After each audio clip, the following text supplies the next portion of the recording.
Hello everyone, जय श्री महाकाल, राधे राधे, जय श्री राम सभी को। आई होप आप सभी लोग बहुत अच्छे होंगे। Welcome back to our YouTube channel Deep Kritik study point.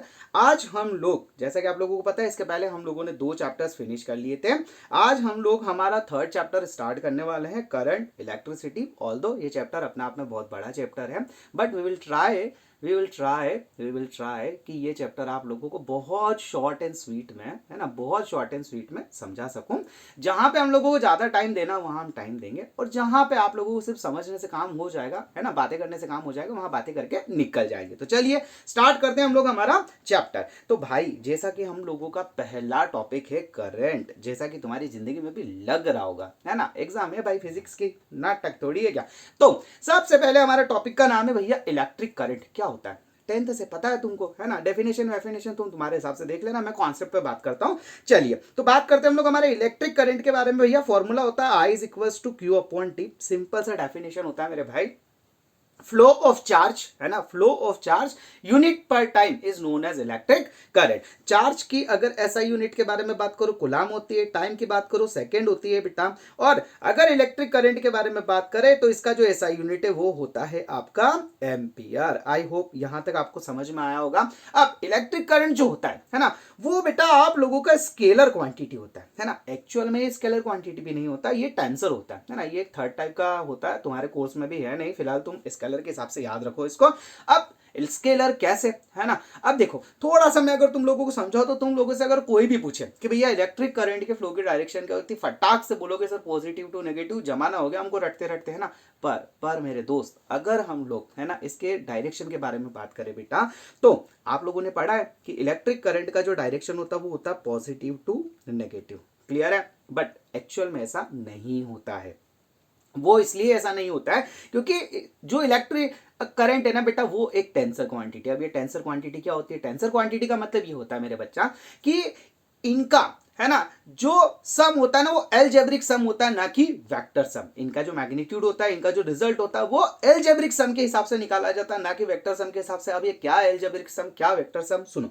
जैसे कि फॉर एन एग्जांपल मान लो तुमको 10 न्यूटन का फोर्स इधर से लगाया जाए, 10 न्यूटन का फोर्स इधर से लगाया जाए, तो भाई बताओ मेरे, कोई ऑब्जेक्ट वहां से खिसकेगा क्या? बोले सर बिल्कुल नहीं खिसकेगा, है ना। यानी कि रिजल्ट कितना होगा? 0। लेकिन अगर आप बात करो इलेक्ट्रिक करंट की, तो अगर आपका 10 एम्पियर का इलेक्ट्रिक करंट इधर से आ रहा है बेटा, 10 एम्पियर का इलेक्ट्रिक करंट इधर से आ रहा है, तब तब आपका जो रिजल्टेंट है ना बेटा, जो रिजल्टेंट मैग्नीट्यूड होता है ना इलेक्ट्रिक करंट का, वो होता है बच्चा 20 एम्पियर। यानी कि इनकी डायरेक्शन अपोजिट होने के बावजूद, भी इनका एलजेब्रिक सम होता है, ना कि वेक्टर सम। अगर वेक्टर सम होता तो डायरेक्शन चेंज होने के कारण प्लस 10 माइनस 10 एक दूसरे को कैंसिल कर देते हैं, बट यहां पे क्या हुआ, वो जुड़ गए, है ना। तो ध्यान रखिएगा, जो आप लोगों का इलेक्ट्रिक करंट होता है वो अपने आप में स्केलर क्वांटिटी है। दूसरी बात, इसकी जो डायरेक्शन होती है वो पॉजिटिव टू नेगेटिव ऐसा है, आपने याद करके रखा हुआ है। पर मेरे भाई,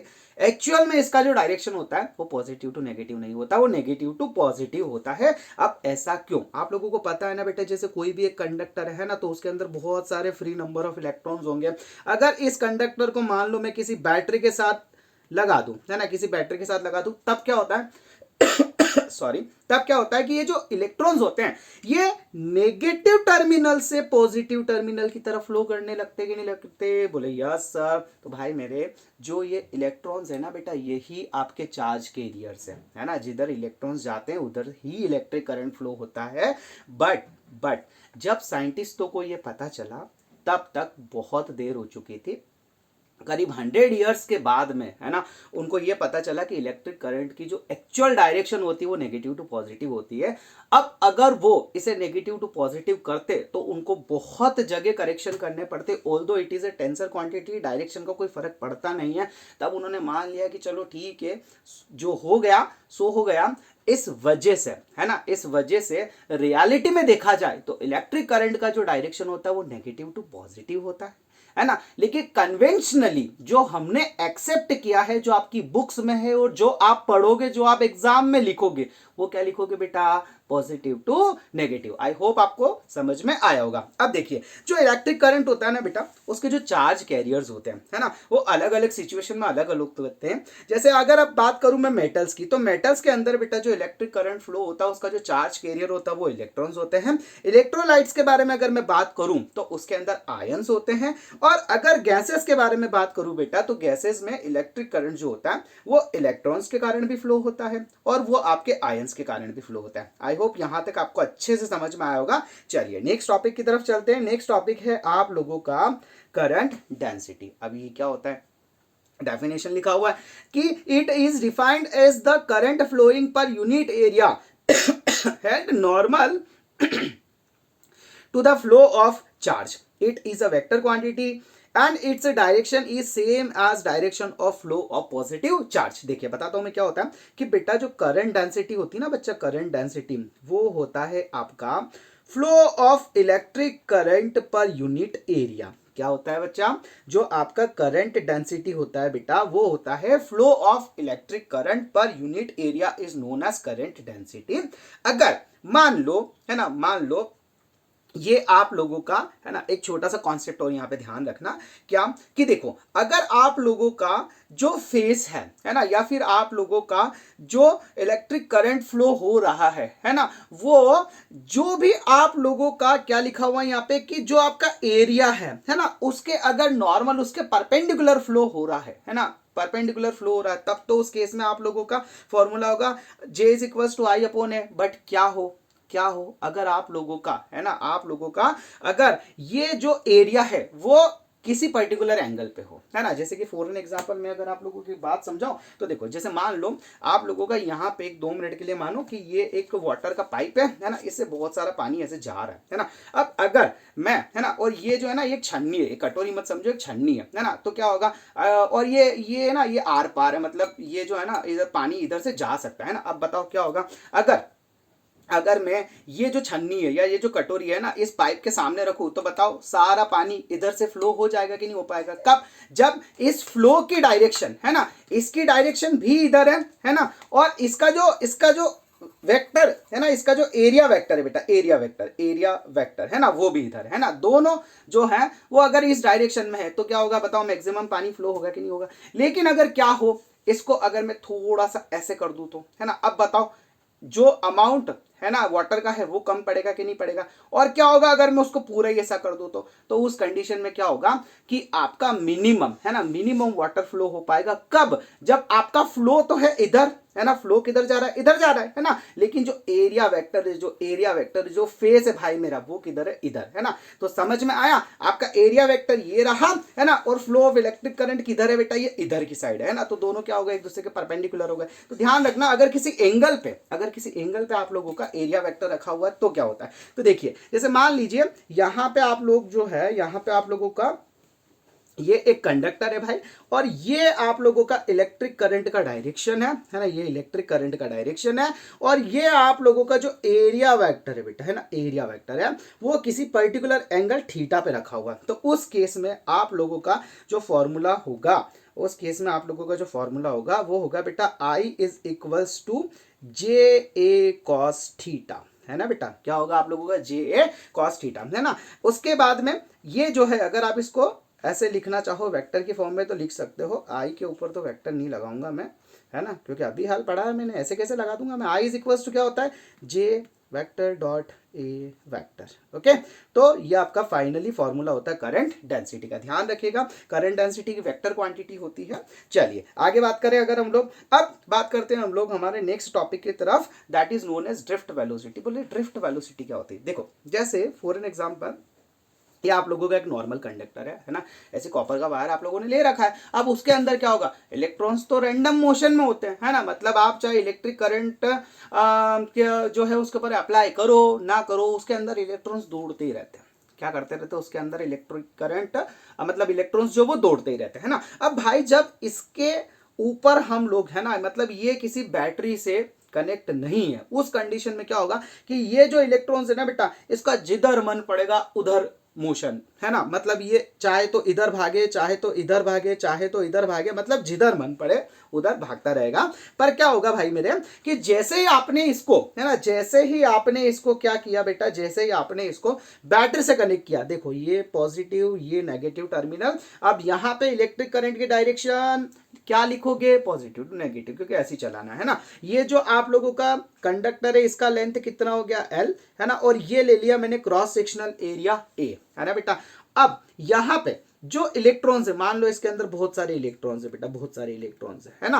अब क्या होगा, अब क्या होगा बेटा कि जब ये बैटरी से कनेक्ट हो जाते हैं ना, तो जैसे मान लो ये इलेक्ट्रॉन जो है ये इधर जा रहा था, है ना, तो बैटरी से कनेक्ट होने के बाद ये क्या होता है, थोड़ा सा इधर ड्रिफ्ट हो जाता है ना। अब जैसे मान लो ये वाला इलेक्ट्रॉन है ना, ये आपका ऐसे जा रहा था, तो ये थोड़ा इधर ड्रिफ्ट हो जाएगा।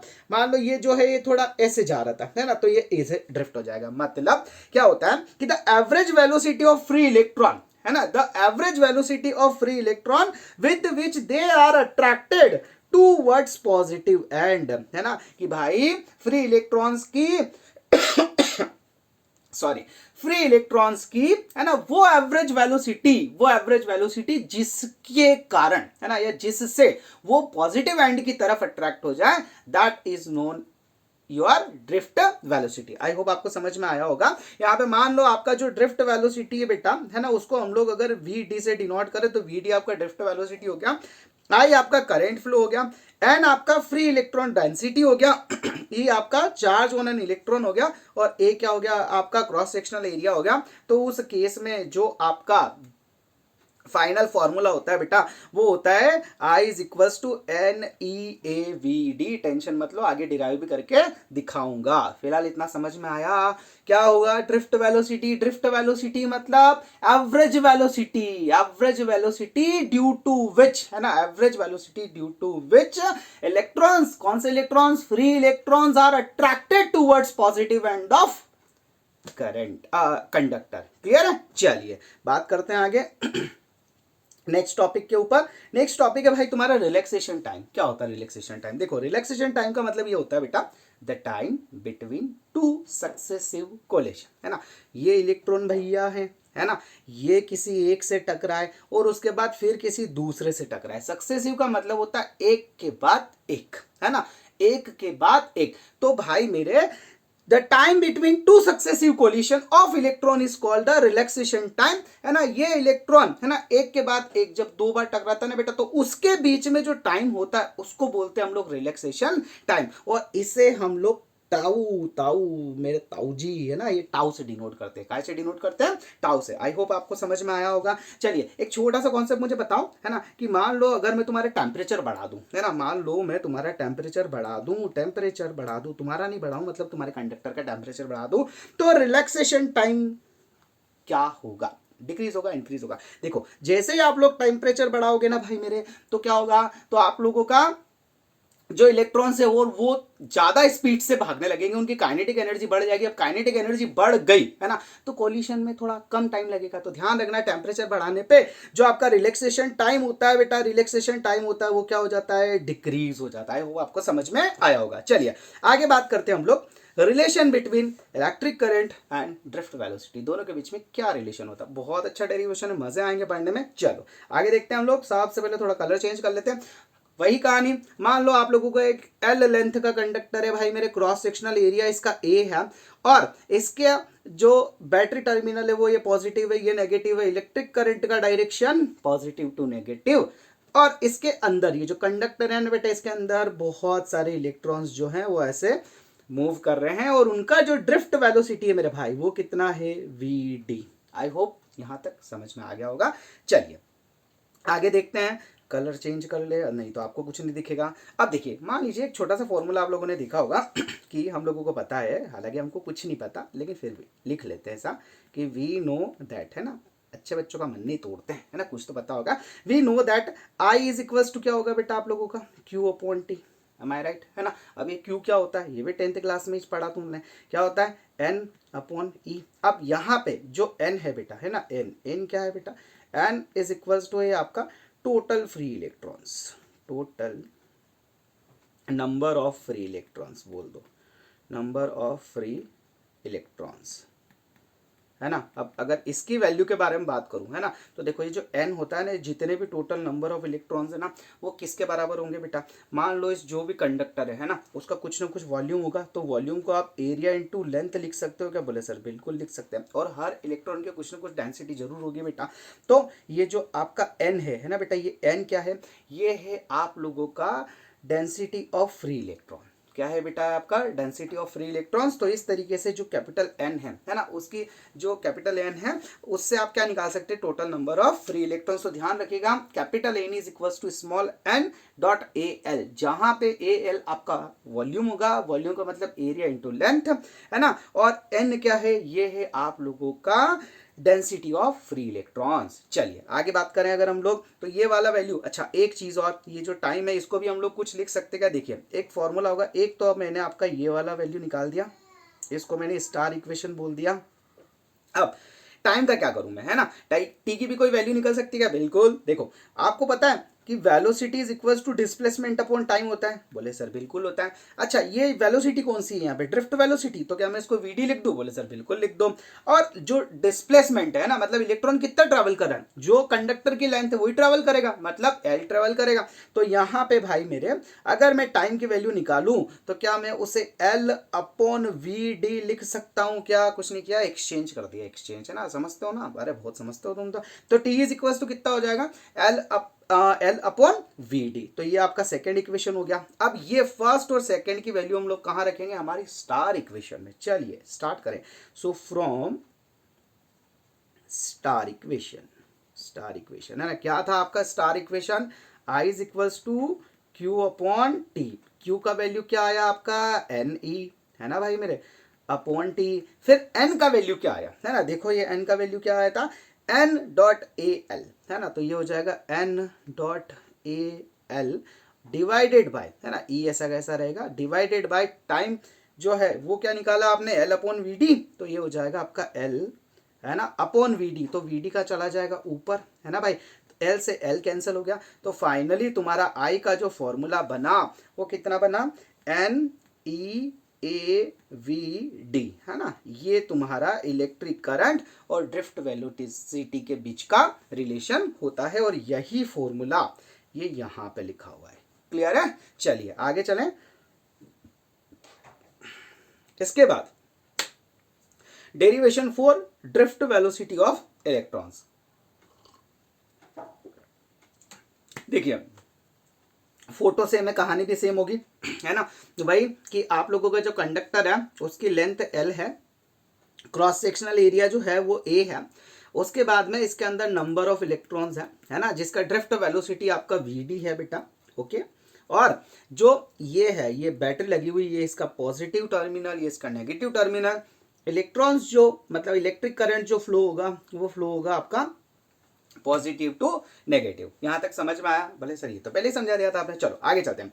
हाँ, किसके लिए डेरिवेशन निकालना है बेटा, drift velocity of free electrons के बीच में, है ना। चलिए अब देखो इसके अंदर नंबर ऑफ इलेक्ट्रॉन्स है ना, तो उस इलेक्ट्रॉन के ऊपर कोई ना कोई फोर्स लगेगा कि नहीं लगेगा। बोले सर बिल्कुल लगेगा। तो पहले की, है ना, तो हम लोगों का एक फॉर्मूला होता है बेटा, वी नो दैट, है ना, क्या पता हमको, वी नो दैट, आप लोगों को पता है एक अपना F is equals to Q E, है ना, फर्स्ट चैप्टर पढ़ा है। बोले सर बिल्कुल, लेकिन भूल गए, कोई बात नहीं, है ना। F is equals to Q E करके फॉर्मूला होता है। अब क्यू यहाँ पे क्या है बेटा, चार्ज क्या है, इलेक्ट्रॉन्स, है ना, तो क्या मैं इसे F is equals to minus e, है ना, कैपिटल ई लिख सकता हूँ क्या। बोले सर बिल्कुल लिख सकते हो। ये क्या हो गया मेरा इक्वेशन फर्स्ट। अच्छा, फोर्स का फॉर्मूला तुम्हारा मास इनटू एक्सेलरेशन भी होता है क्या। बोले सर बिल्कुल होता है। तो ये क्या हो गया मेरा सेकंड। अब अगर ये फर्स्ट और सेकंड का मैं कंपैरिजन करूं, है ना, तो बताओ मुझे फर्स्ट और सेकंड का अगर मैं कंपैरिजन करूं तो क्या मैं, है ना, क्या मैं ऐसे लिख सकता हूं क्या, m a equals to minus e upon e, sorry e, है ना, और यहाँ पे जो एक्सेलरेशन होगा वो किसके बराबर हो जाएगा बेटा, minus E capital E upon M के, है ना। आई होप यहाँ तक आपको समझ में आया होगा। आप अगर वेक्टर क्वांटिटी की तरह लिखना चाहो तो इसके ऊपर वेक्टर लगा दो, है ना। चलिए अब ये आप लोगों का जो है इसको इक्वेशन थर्ड डाल दो, है ना। अब हम लोगों को क्या निकालना है बेटा, हम लोगों को ड्रिफ्ट वेलोसिटी निकालनी है ना। सो लेट सपोज जो ड्रिफ्ट वेलोसिटी ऑफ इलेक्ट्रॉन की, है ना, सो हम लोग यहाँ पे लिखेंगे नाउ नाउ ड्रिफ्ट वेलोसिटी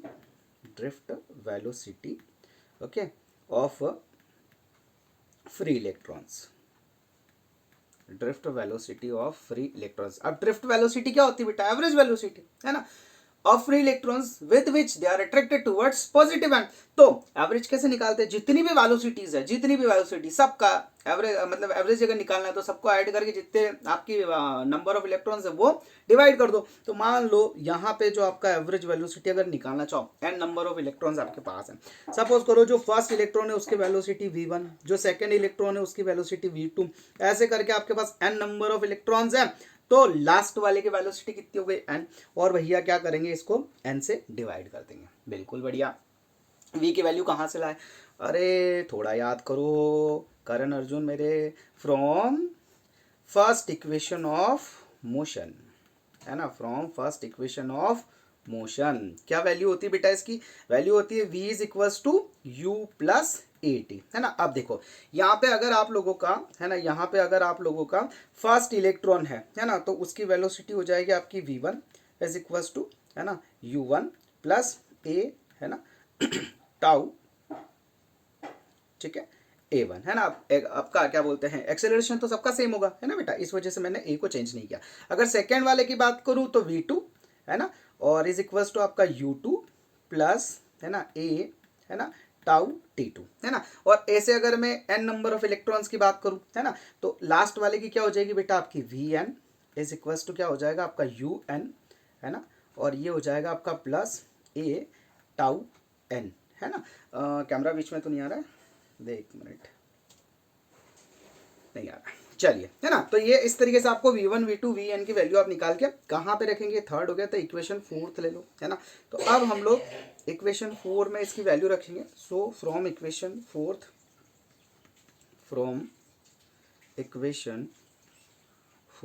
है ना, देखो क्या था, V D is equals to, पहले v1 की वैल्यू रखेंगे तो हो जाएगा आपका v1 का वैल्यू क्या था आप लोगों का? u1 प्लस ए टाउ 1, फिर उसके बाद आपका u2 प्लस ए टाउ 2, है ना। और ऐसे लास्ट वाले की अगर रखिए आपने तो un प्लस ए टाउ n, है ना, डिवाइडेड बाय क्या हो गया बेटा? आपका n। अब मैं एक काम करूं, जो u1 u2 u3 है उसको अलग लिख सकता हूं, तो ये हो जाएगा आपका we D is equals to u1 plus u2 plus u3, है ना, और फ्री हो तो n तक लिख लेना, नहीं हो तो ऐसे लिख लेना, डिवाइडेड बाय n।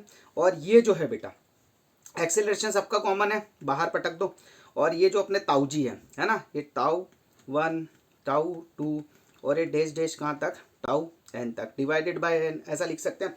अब एक बात बताओ मेरे को, जब आपका कंडक्टर बैटरी से कनेक्ट नहीं होता है ना, तो रैंडम मोशन में होते हैं ना इलेक्ट्रॉन्स, मतलब एक अगर इधर गया तो दूसरा उधर गया, मतलब वहां पे किसी टाइप का कोई इलेक्ट्रिक करंट आपका फ्लो होता है क्या? नहीं हो पाता ना, क्योंकि उनका रैंडम मोशन होता है। तो उसकी वजह से ये जो है बेटा, ये क्या है आपका?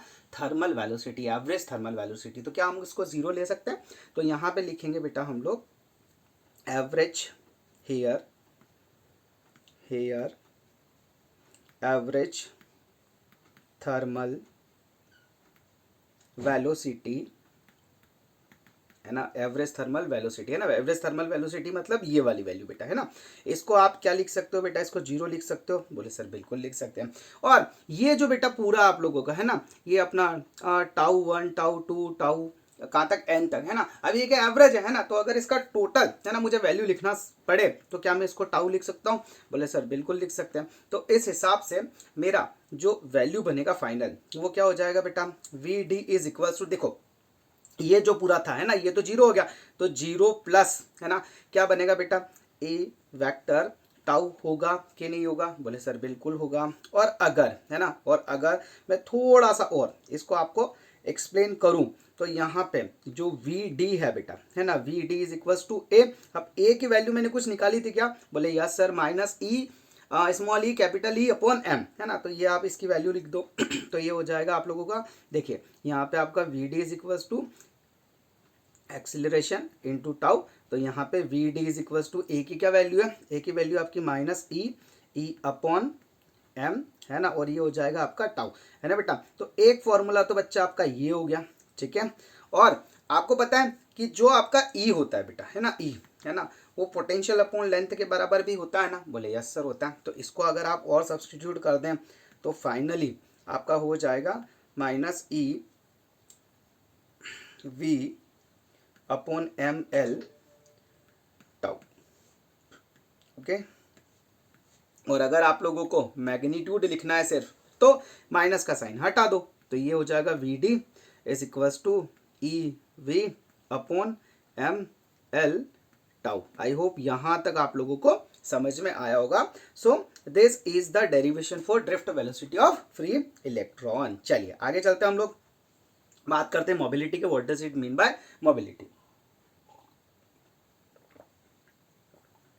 देखिए, it is defined as the ratio of drift velocity per unit electric field, है ना। मोबिलिटी को हम लोग म्यू से रिप्रेजेंट करते हैं बेटा, और ये होता है आपका drift velocity per unit electric field, okay. अगर हम लोग ऐसा यूनिट निकालना चाहें, वेलोसिटी की पता है आपको क्या होती है, मीटर पर सेकेंड, और ई की क्या होगी बेटा, अभी आपने फॉर्मूला लिखा, पोटेंशियल अपॉन लेंथ, है ना। तो ये क्या हो जाएगा आप लोगों का, पोटेंशियल को आप वी से डिनोट करते हैं, लेंथ को आप जो है मीटर में लिखते हैं। तो फाइनली इसका जो एसआई यूनिट बेटा, है ना, एसआई यूनिट या फिर इसका जो यूनिट है वो हो जाएगा आपका, देखो यहाँ पे हो जाएगा मीटर स्क्वायर, है ना, सेकेंड इनवर्स वोल्ट इनवर्स। आई होप यहाँ तक आपको अच्छे से समझ में आ गया होगा। अच्छा, एक चीज का और ध्यान रखिएगा कि जो मोबिलिटी होती है ना बेटा, वो पोटेंशियल डिफरेंस से इंडिपेंडेंट होती है ना। क्यों होती है? क्योंकि देख लो इसके फॉर्मूले में कहीं पोटेंशियल आ रहा है क्या, ये जो है वी डी, है ना, ये तो बेटा आपका ड्रिफ्ट वेलोसिटी है। V D is equals to drift velocity, don't be confused here, okay. तो यहाँ पे ध्यान रखिएगा, जो ड्रिफ्ट वेलोसिटी होती है बेटा, उसका पोटेंशियल डिफरेंस से कोई लेना देना नहीं होता है। चलिए नेक्स्ट टॉपिक की तरफ चलते हैं, है ना। Ohm's law, what does it mean bye Ohm's law, है ना। तो पता है आपको क्या कि अगर हम लोग फिजिकल कंडीशन फिजिकल कंडीशन का मतलब जैसे आप लोग मटेरियल ना बदलो, है ना, आप लोग टेम्परेचर ना बदलो, तो उस कंडीशन में क्या होता है बेटा कि किसी भी, है ना, किसी भी कंडक्टर में जो फ्लो होने वाला पोटेंशियल डिफरेंस होता है ना बेटा, जो फ्लो होने वाला इलेक्ट्रिक करंट होता है ना, वो पोटेंशियल डिफरेंस के प्रोपोर्शनल होता है। According to this law, a physical condition like temperature remains constant flowing in a conductor is directly proportional to potential difference. मतलब वी जो होगा बेटा, वी डायरेक्टली प्रोपोर्शनल होगा आई के।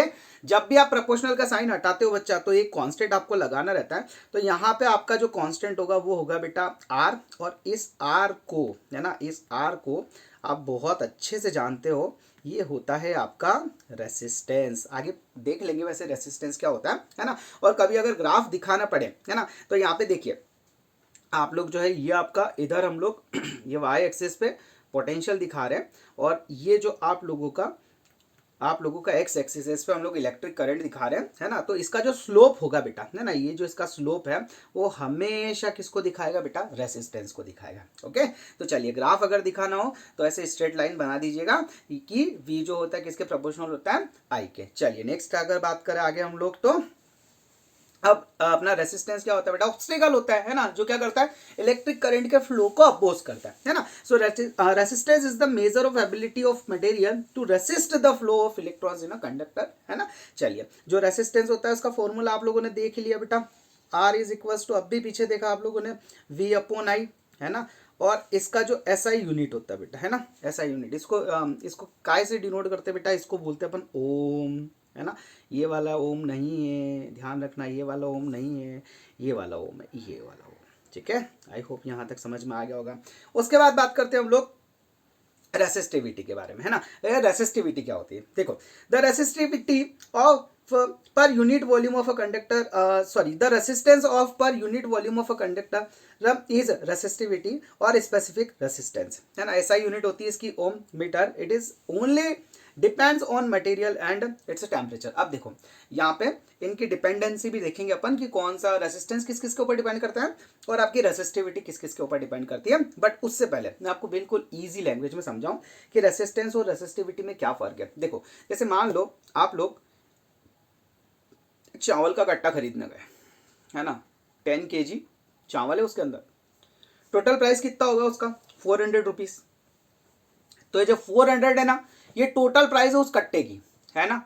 तो जो भी कंडक्टर होता है ना, उसका टोटल रेसिस्टेंस जो होता है दैट इज नोन एज, जो उसका टोटल है ना, टोटल कितना रेसिस्टेंस है वो क्या है आप लोगों का रेसिस्टेंस, है ना, कि कितना कितना ऑब्स्टेकल आ रहा है ना, कितना ऑब्स्टेकल आ रहा है, उस ऑब्स्टेकल को क्या बोलते हैं हम लोग, रेसिस्टेंस। पर अगर हम लोग पर यूनिट वॉल्यूम का मतलब जैसे पूरा 10 केजी का कट्टा है आपका, है ना, तो 1 केजी का प्राइस क्या हुआ, 40, है ना, तो 1 केजी की जो प्राइस है वो कितनी होगी, 40 हो गई ना। उसी तरीके से पर यूनिट वॉल्यूम का रेसिस्टेंस कितना है उसको बोला जाता है रेसिस्टिविटी। आई होप समझ में आओगा। पूरा कंडक्टर रेसिस्टेंस यूनिट पर वॉल्यूम, है ना, हीट पर वॉल्यूम, एक यूनिट का जो रेसिस्टेंस है उसको क्या बोलते हैं, रेसिस्टिविटी। बहुत बढ़िया, आगे चलते हैं। देखो अब अगर अपन रेसिस्टिविटी के फॉर्मूले की तरफ जाए, पता है ये भी 10th से ही आता है ना, कि आपका जो रेसिस्टेंस होता है बेटा वो किस किस के ऊपर डिपेंड करता है बेटा, वो जो है लेंथ के प्रोपोर्शनल होता है, आपके एरिया के इनवर्सली प्रोपोर्शनल होता है ना, टेम्परेचर पे डिपेंड करता है,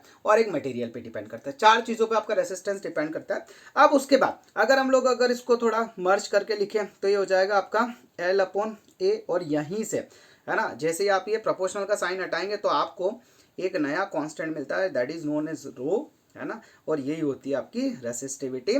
तो रो का, है ना बेटा, रो का जो फॉर्मूला होगा वो होगा आपका RA/L। आई होप यहां तक आपको बहुत अच्छा समझ में आया होगा। ध्यान रखिएगा, रेसिस्टेंस अगर है 4 बातों पे डिपेंड करता है, लेंथ पे, एरिया पे, अपना टेम्परेचर पे और मटेरियल पे। बट जो रेसिस्टिविटी होती है बेटा, है ना, जो रेसिस्टिविटी होती है बच्चा, वो रेसिस्टिविटी सिर्फ और सिर्फ टेम्परेचर, है ना, एंड मटेरियल पे डिपेंड करती है। ध्यान रखिएगा, ठीक है। मान लो, है ना, आपके कभी ऐसा क्वेश्चन आ गया, है ना, कभी ऐसा क्वेश्चन आ गया कि जैसे आपके पास 2 कंडक्टर है ना, अब वो पहले वाला कंडक्टर की लेंथ को हमने डबल कर दिया, है ना, तो पहले वाले कंडक्टर और जो है आपका मतलब जो नया कंडक्टर बना, है ना, जो डबल हो गया है ना, उसकी रेसिस्टिविटी पे क्या चेंज आएगा, नो चेंज, है ना, क्योंकि लेंथ पे डिपेंड ही नहीं करता, एरिया पे डिपेंड ही नहीं करता। किस पे डिपेंड करेगा, टेम्परेचर पे डिपेंड करेगा और मटेरियल पे डिपेंड करता है। रेसिस्टेंस 4 बातों पे डिपेंड करता है, length, area, temperature, material. Resistivity सिर्फ 2 बातों पे डिपेंड करती है, temperature and material, that's it. चलिए आगे चलते हैं। देखिए बेटा, अब एक होता है आपका कंडक्टेंस। कंडक्टेंस का मतलब क्या होता है, सीधी सी बात, the reciprocal of resistance is called conductance, है ना। तो G इज इक्वल टू होता है 1/R। बहुत अच्छे बच्चों, सब समझते हो। चलिए अब 2 केस आप थोड़ा सा ध्यान रखिएगा बेटा, एक इस इंपॉर्टेंट चीज मैं आपको बताने जा रहा हूँ। जैसे मान लो कोई एक कंडक्टर है बेटा, है ना, ये कोई एक कंडक्टर है ना, अगर आप इसी लेंथ का कंडक्टर, है ना, सेम लेंथ का और क्रॉस सेक्शनल मतलब क्रॉस सेक्शनल एरिया का एक और कंडक्टर ले लो और मिला के, है ना, मिला के उसको डबल करो, है ना। तो जैसे मान लो इसका रेसिस्टेंस R था बेटा, है ना, तो जो नया रेसिस्टेंस होगा ना, है ना, वो कितना हो जाएगा बेटा, वो हो जाएगा आपका 2R, है ना। ऐसे अगर आप 3 कंडक्टर्स ऐड कर दो तो कितना हो जाएगा, 3R। 4 कंडक्टर्स ऐड कर दो तो कितना हो जाएगा, 4R। मतलब जब आप कंडक्टर जोड़ते हो ना बेटा, जोड़ते हो, है ना, तो उसका जितने सेम कंडक्टर्स आपने जोड़े, अगर वो क्या है, अगर वो आपके क्रॉस सेक्शनल एरिया उसका सेम है ना, तो उस कंडीशन में क्या होगा बेटा, उसका जो फॉर्मूला होता है बेटा वो होता है आप लोगों का NR। सिंपल सी बात है, NR। जैसे 2 कंडक्टर आपने जोड़े, है ना, तो कितना हो गया आपका 2R। लेकिन बच्चा, लेकिन अगर अगर अगर अगर अगर आपका कोई कंडक्टर है ना, और सेम टू सेम कंडक्टर को आपने खींच के डबल कर दिया, क्या किया, बात समझ में आई, खींच के डबल कर दिया, तो बताओ अब उसकी लेंथ बढ़ गई लेकिन उसका क्रॉस सेक्शनल एरिया कम हुआ कि नहीं हुआ बेटा, हुआ ना। तो उस कंडीशन में उसका जो रेसिस्टेंस होता है बेटा, है ना, उसका जो रेसिस्टेंस होता है बच्चा, वो रेसिस्टेंस होता है आप लोगों का, वो रेसिस्टेंस होता है बेटा आप लोगों का, उसका निकालने का फॉर्मूला होता है आपका N²R, है ना। जो ओरिजिनल रेसिस्टेंस है उसका N² टाइम्स हो जाता है ना। जैसे कि फॉर एन एग्जांपल बेटा आप लोगों का, है ना, ध्यान रखिएगा, आई होप ये आप लोगों को समझ में आ गया होगा, है ना। जैसे कि अगर आप लोग यहाँ पे 3 कंडक्टर ले लो, है ना, ये आपके 3 कंडक्टर ले लो बेटा, है ना, तो यहाँ पे क्या होगा बेटा कि ये जो है ना, ये क्या हो जाएगा आपका, अगर 3 लिया तो 3R हो गया, है ना, 3 कंडक्टर लिया आपने तो 3R हो गया, है ना। लेकिन अगर आपने इसको खींच के 3 टाइम्स कर दिया तो 3 3 जा 9R हो जाएगा बेटा, वो, है ना, कितना हो जाएगा वो, 3 3 जा 9R हो जाएगा। ये बात ध्यान रखिएगा। आई होप यहां तक आपको समझ में आया होगा। चलिए आगे बात कर लेते हैं हम लोग। अब देखिए, जस्ट अ मिनट, कुछ स्लाइड में कुछ चेंज तो नहीं आया, मतलब आप अच्छे से देख पा रहे हो?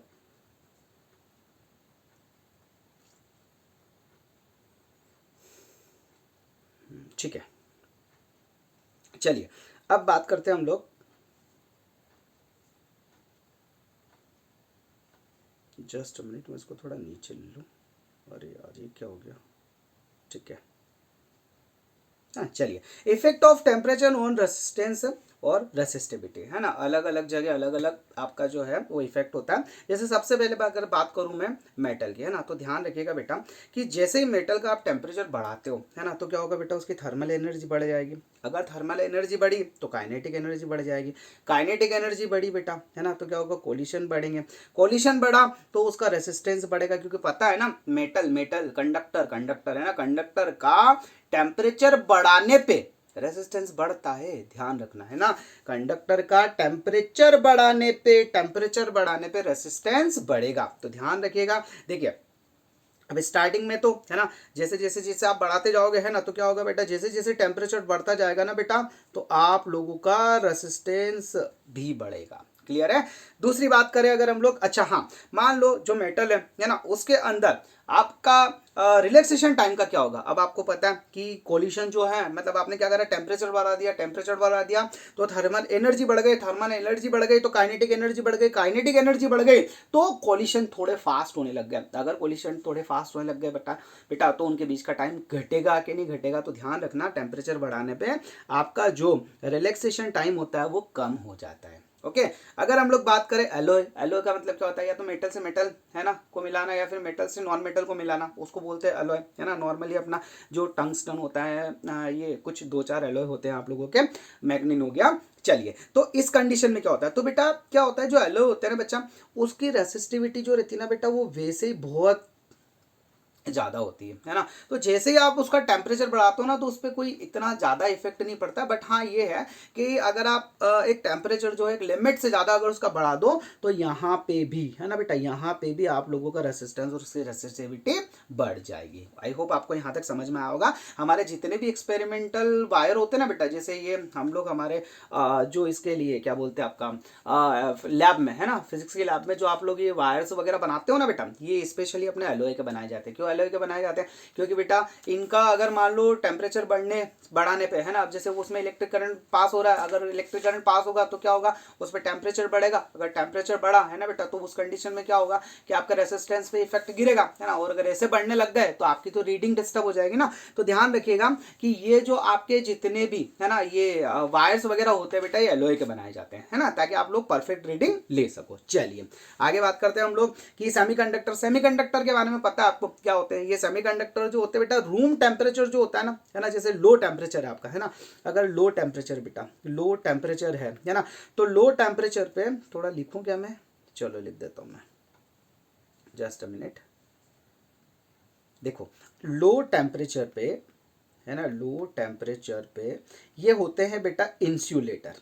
ठीक है, क्या होते हैं आपके इंसुलेटर। और जैसे ही आप इसको रूम टेम्परेचर पे ले आते हो, है ना, रूम टेम्परेचर पे ले आते हो, है ना बेटा, तो ये किसकी तरह बिहेव करने लगते बेटा, कंडक्टर की तरह। ये बात ध्यान रखना, है ना बच्चा।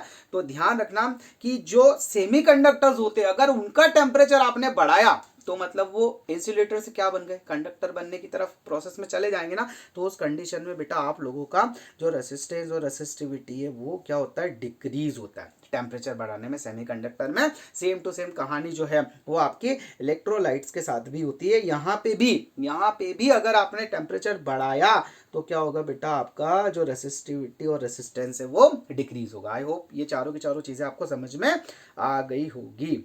टाइम क्या हो गया, अभी थोड़ा सा टाइम और बचा है। चलिए फटाफट, शायद 2 टॉपिक और ख़त्म हो पाएंगे, है ना।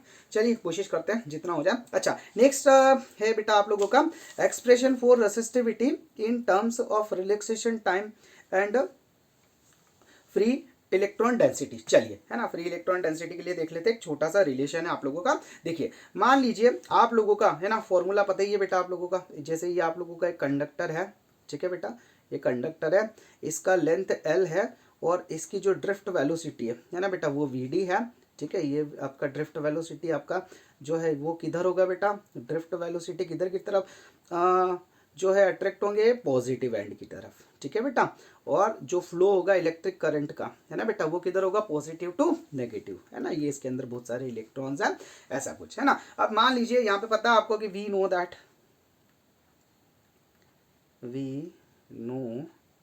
दैट,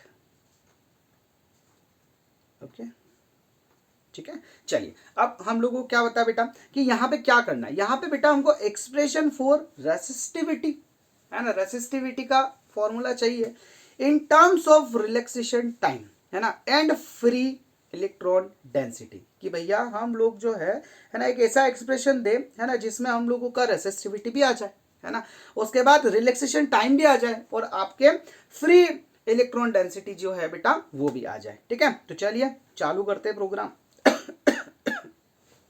यहाँ पे, है ना, अभी हम लोग सबसे पहले अगर देखें तो एक फॉर्मूला पता है बेटा आपको, we know that I is equals to क्या होता है आपका, NeAVD, क्लियर है ना, ये वाली फॉर्मूला आपको अच्छी तरीके से पता है। अब यहाँ पे अगर आप देखो बेटा, है ना, यहाँ पे अगर आप देखो तो इसमें, है ना, मैं इसको थोड़ा सा चेंज करके लिखूँ क्या, आपको पता है कि जो ड्रिफ्ट वेलोसिटी होती है ना बेटा, ड्रिफ्ट वेलोसिटी, है ना, उसका ऑलरेडी फॉर्मूला होता है आपका, क्या होता है आपका, E, capital E tau upon M, ऐसा कुछ होता है क्या, बोले सर बिल्कुल होता है। चलिए आगे देखते हैं। अब यहाँ पे अगर मैं, है ना बेटा, इसको देखूँ तो ये ऐसे लिख सकते हैं क्या, I is equals to NeA और VD की जगह आपका E, capital E tau upon M, है ना। तो फाइनल फॉर्मूला क्या हो गया बेटा आपका, I इज इक्वल्स टू ये हो जाएगा आपका NE square AE tau upon M। और एक चीज और पता है बेटा आपको क्या, कि जो E होता है बच्चा, E, है ना, उसको कैसे डिनोट कर सकते हैं बेटा हम लोग, उसको लिख सकते हैं हम लोग V अपॉन L, ऐसा लिख सकते हैं।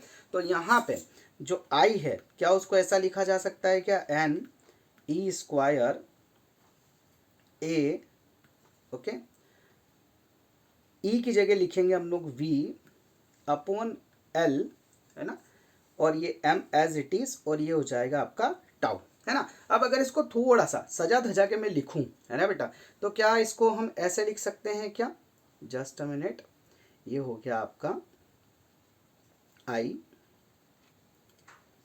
इक्वल्स टू, है ना, V को मैं यहाँ पे लिख दूं, कैमरा बीच में तो नहीं आ रहा है आपका, जस्ट अ मिनट, नहीं है, दूर है। चलिए बाकी सारी चीज़ें, है ना, क्या हो जाएगा बेटा आपका NE स्क्वायर, ओके, A, है ना, फिर आपका टाउ अपॉन ML, है ना, NE square A upon ML, और ये हो गया आपका V, है ना। ये अगर मैं इसको ऐसे लिख दूं, है ना, तो अब आपको कुछ समझ में आ रहा है क्या, मतलब यहाँ पे ऐसे कुछ चीज़ को आप कंक्लूड कर पा रहे हो क्या, कुछ इसको कैसे लिख सकते हैं और कुछ ऐसा ऐसा देख सकते हो क्या।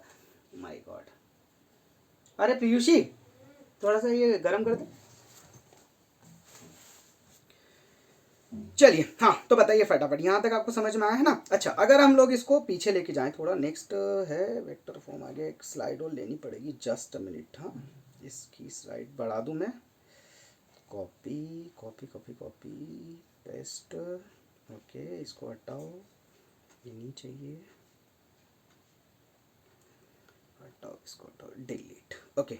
चलिए तो कहाँ तक पहुंचे थे हम लोग, यहाँ पे देखा हम लोग I इज इक्वल टू क्या होगा बेटा, NE square A tau upon ML dot V, है ना। तो क्या क्या मैं जो है ये जो मैंने लिखा है ना बेटा, इसकी जगह ऐसा लिख सकता हूँ क्या बेटा, कि ये जो है ये पूरा का पूरा अगर मैं कांस्टेंट मान लूँ, है ना, ये अगर मैं कांस्टेंट मान लूँ तो ऐसा लिख सकता हूँ क्या मैं, कि R इज इक्वल टू कितना हो जाएगा मेरा, R इज इक्वल टू हो जाएगा मेरा ML upon NE square A tau, ऐसा लिख सकता हूँ क्या मैं, है ना। ये अगर मैं कांस्टेंट के बराबर देखूँ, है ना, अगर मैं कांस्टेंट के बराबर देखूँ, ठीक है।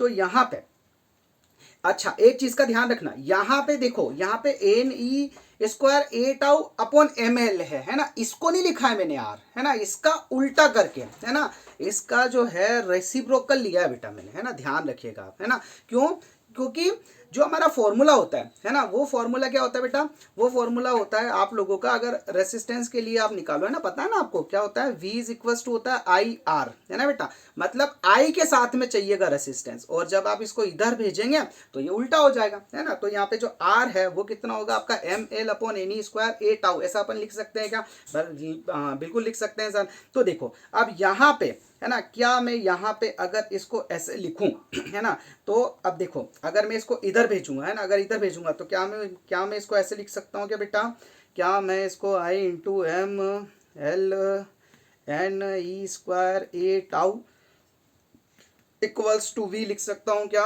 और ये पूरा अगर आया आपका R के बराबर हो, है ना, तो क्या आप इसे V प्रोपोर्शनल I लिख सकते हैं, क्या लिख सकते हैं कि नहीं लिख सकते, बोले सर बिल्कुल लिख सकते हैं, है ना। और आपका ये जो V प्रोपोर्शनल I होता है ये किसके बराबर होता है बेटा, V is equals to I R के।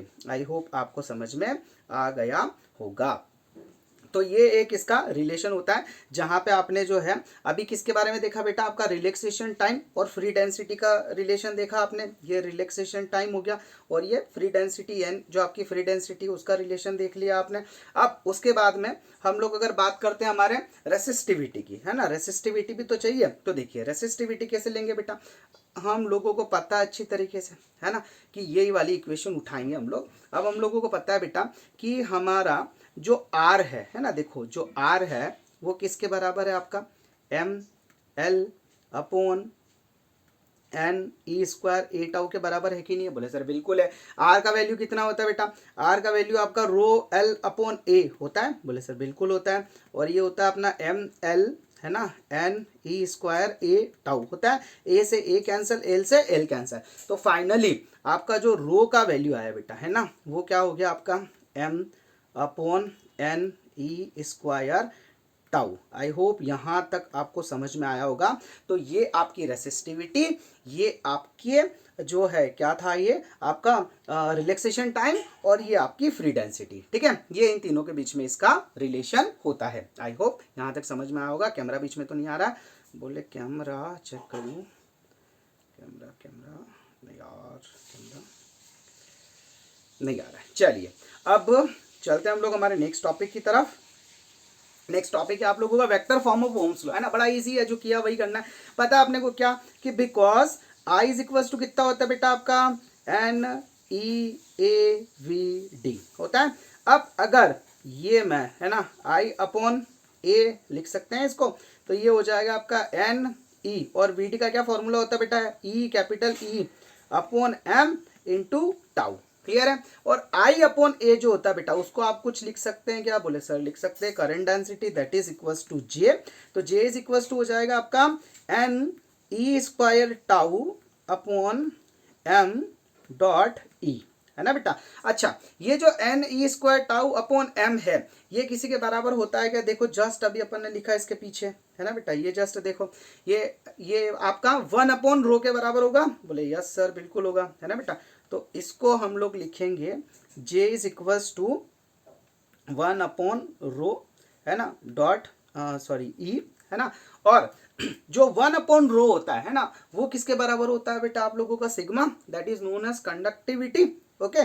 तो ये जो J है बेटा, ये J किसके बराबर हो जाएगा आपका सिग्मा E के, है ना। अगर आप थोड़ा वेक्टर फॉर्म में इसको लिखना चाहो तो लिख सकते हो J vector is equals to sigma E vector. तो ये आप लोगों का इसका वेक्टर फॉर्म हो गया। आई होप यहाँ तक आप लोगों को बहुत अच्छे से समझ में आया होगा। चलिए अब एक लास्ट टॉपिक और कर लेते हैं, है ना। वैसे मैंने सोचा था कि ये चैप्टर पूरा कर दूंगा बट मेरे को थोड़ा निकलना पड़ेगा, कोई दिक्कत नहीं, मैं इसका थोड़ा बहुत पार्ट और आपका बचा हुआ शाम को बना के डाल दूंगा, है ना। सो आई होप ज़्यादा टाइम नहीं लगा होगा इस वीडियो में, कोई लंबी वीडियो नहीं है ये, चलो देख लेना जो भी हो, है ना। एक छोटा सा पार्ट और है आपका किरचॉफ लॉ वगैरह ये तो वो मैं नेक्स्ट वाले में बना दूंगा। एक लास्ट टॉपिक और पढ़ लेते हैं इसका, फिर उसके बाद फिनिश करते हैं। What is thermal coefficient of resistance, है ना, क्या होता है भाई। तो देखो change in del R with respect to original R with change in del T is called a thermal coefficient of resistance। मतलब भाई मेरे ऐसा है ना कि change in del R with respect to original length, की ओरिजिनल रेसिस्टेंस के respect में कितना रेसिस्टेंस चेंज हुआ,